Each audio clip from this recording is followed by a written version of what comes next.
Halo semuanya, perkenalkan kami dari Prodi Pendidikan Bahasa Inggris PPG Prajabatan Gelombang 1 Universitas 11 Maret. Di sini kami dari kelompok 5 akan menjelaskan mengenai modul implementasi pembelajaran dalam UBD. Tetapi sebelumnya, perkenalkan terlebih dahulu, saya Dinda Malindra, kemudian ada teman saya Aulia Putri Ardiani, kemudian ada Eka Sundari, dan yang terakhir ada Erlina Dewi Sanjani.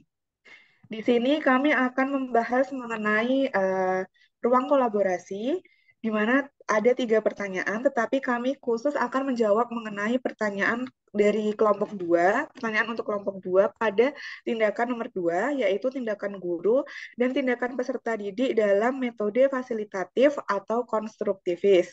Berikut adalah list dari tindakan guru maupun tindakan peserta didik pada metode pembelajaran fasilitatif atau konstruktivis.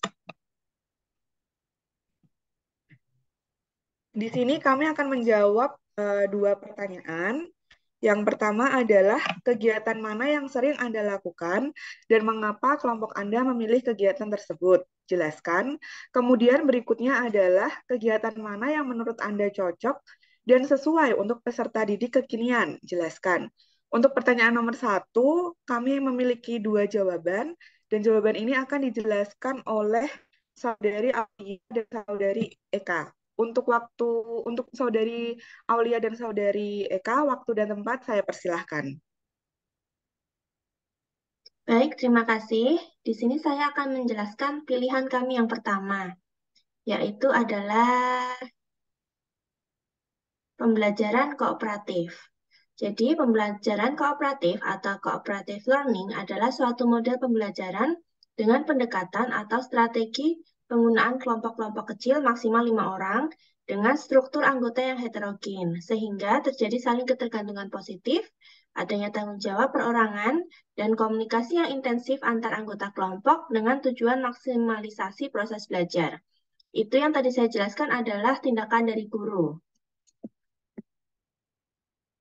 Kemudian, alasan kami memilih pembelajaran kooperatif saat melakukan proses pembelajaran sebagai guru, yaitu pembelajaran kooperatif mampu membentuk peserta didik menjadi pribadi yang lebih kuat dan peduli sesama, lalu menciptakan peserta didik yang berperan aktif di dalam proses pembelajaran, meningkatkan pemahaman melalui kerjasama dalam kelompok, mengembangkan kepekaan sosial, melatih peserta didik untuk bijak dalam menerima perbedaan peserta didik lain, dan yang terakhir, dapat mengembangkan aktualisasi berbagai potensi yang telah dimiliki oleh peserta didik. Lalu, eh, tindakan dari peserta didik yaitu saat melakukan pembelajaran kooperatif, yaitu berkolaborasi, mendukung orang lain, mengajar. Penjelasannya, berkolaborasi yang dilakukan oleh peserta didik adalah melakukan kerjasama dalam kelompoknya. Dari hal tersebut, peserta didik akan saling mendukung antar teman, sehingga bila ada anggota kelompoknya yang belum memahami materi, maka teman yang sudah menguasai materi akan mengajarkan teman yang kurang atau belum memahami materi tersebut. Sekian dari saya. Berikutnya, Mbak Eka. Baik, di sini saya akan lanjutkan. Jadi metode kedua yang sering kami gunakan adalah metode diskusi. Pada intinya, metode diskusi ini adalah metode pembelajaran di mana peserta didik itu bekerja sama untuk memecahkan suatu masalah dengan cara musyawarah atau berbagi pendapat untuk mencapai kesepakatan. Dalam metode diskusi ini, peserta didik akan dibentuk ke dalam beberapa kelompok, kemudian diberikan suatu materi dan diselesaikan bersama dengan teman sekelompoknya. Kemudian, alasan penggunaan atau pemilihan metode diskusi ini adalah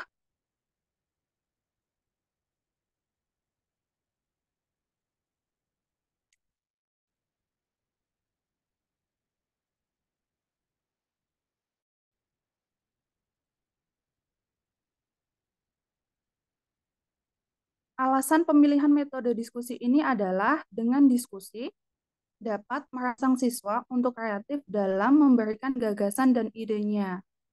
Kemudian, dalam metode ini, peserta didik juga dilatih untuk berani mengungkapkan pendapatnya. Kemudian, peserta didik dapat bertukar pendapat maupun pikiran melalui diskusi. Kemudian, peserta didik belajar untuk bekerja sama dan belajar untuk menjadi pemimpin. Kemudian, kegiatan dalam metode diskusi ini yaitu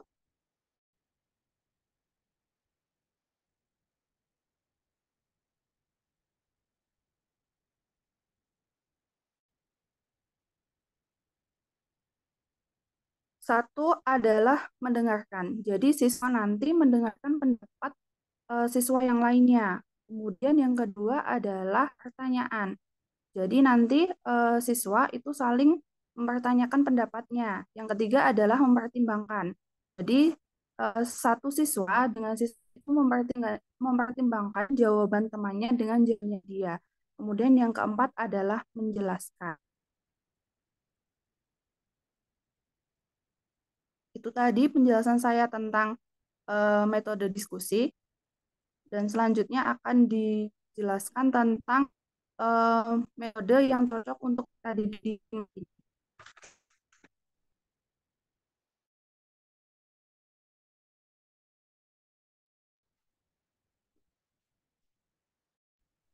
Oke, untuk berikutnya metode yang cocok dan sesuai untuk peserta didik kekinian, yaitu kami memilih pembelajaran berbasis masalah.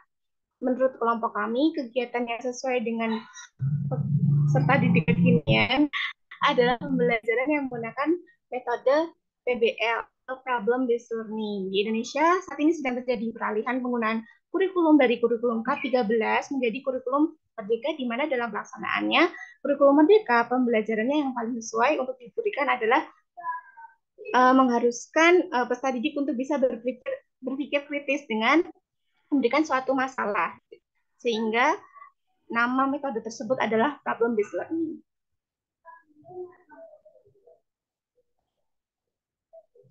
Oke, alasan yang tepat kenapa kita memilih problem based learning itu sebagai metode kekinian adalah satu, meningkatkan kemampuan berpikir kritis, menumbuhkan inisiatif peserta didik dalam bekerja, memotivasi internal untuk belajar, dan dapat mengembangkan hubungan interpersonal dalam bekerja kelompok. Dan selanjutnya alasannya adalah peserta didik belajar memecahkan suatu masalah, maka peserta didik itu dapat menerapkan pengetahuan yang dimiliki atau berusaha mengetahui pengetahuan yang diperlukan. Alasan selanjutnya, melatih peserta didik untuk dapat mandiri. Jadi dengan dia harus dituntut untuk menyelesaikan suatu masalah, bagaimana cara menyelesaikan masalah itu, jadi mereka mandiri, tidak tergantung dengan informasi yang diberikan. Untuk selanjutnya, alasan keempat, dengan memecahkan masalah dapat membantu peserta didik untuk mengembangkan pengetahuan barunya. Dan terakhir nomor 5, memberikan kesempatan bagi peserta didik untuk mengaplikasikan pengetahuan yang mereka miliki dalam data.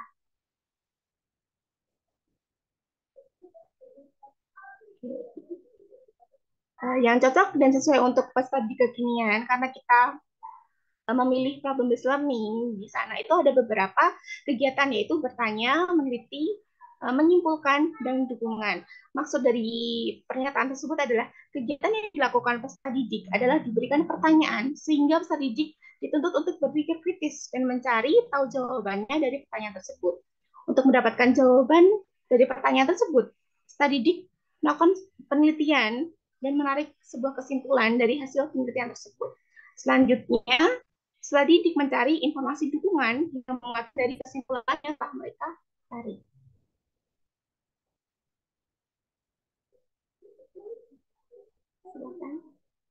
Baik, terima kasih kepada Mbak Aulia, Mbak Eka, dan Mbak Elina untuk penjelasannya yang singkat tetapi padat.